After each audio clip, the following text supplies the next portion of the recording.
नमस्ते.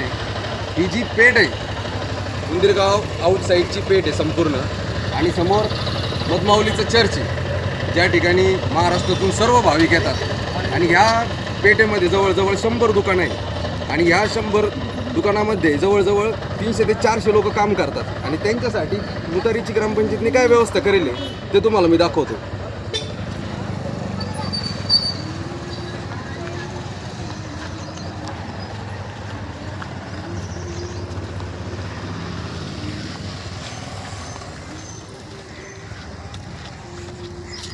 चारशे ते 500 लोक तसेच जे लोक अचानक इथं येतात गावामध्ये त्यांना मुतारीसाठी जी मुतारी करून दिलेली ती बघा काय अवस्था झालेली.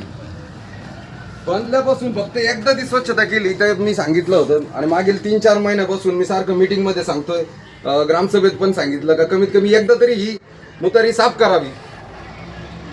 अत्यंत दयनीय अवस्था, उभा सुद्धा राहूशी वाटत नाही, वास येतो. काही ना काही कारणं सांगितले जातात.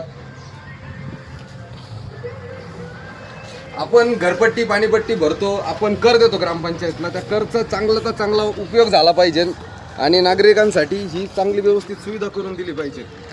हीच माझी मागणी आहे आणि ही लवकरात लवकर स्वच्छ केली पाहिजे. लवकरात लवकर ही मुतारी अत्यंत स्वच्छ केली पाहिजे. ज्या प्रकारे 4-5 डोक्यांसाठी 4-5 दुकानांसाठी स्वच्छ मुतारी आहे त्याच प्रकारे उंदीरगाव आउटसाईडमध्ये जेवढी मोठी पेठ आहे ज्यांना गरज आहे उंदीरगावच्या आउटसाईडमधील नागरिकांना स्वच्छ मुतारी असण्याची ती लवकरात लवकर व्हावी हीच माझी इच्छा.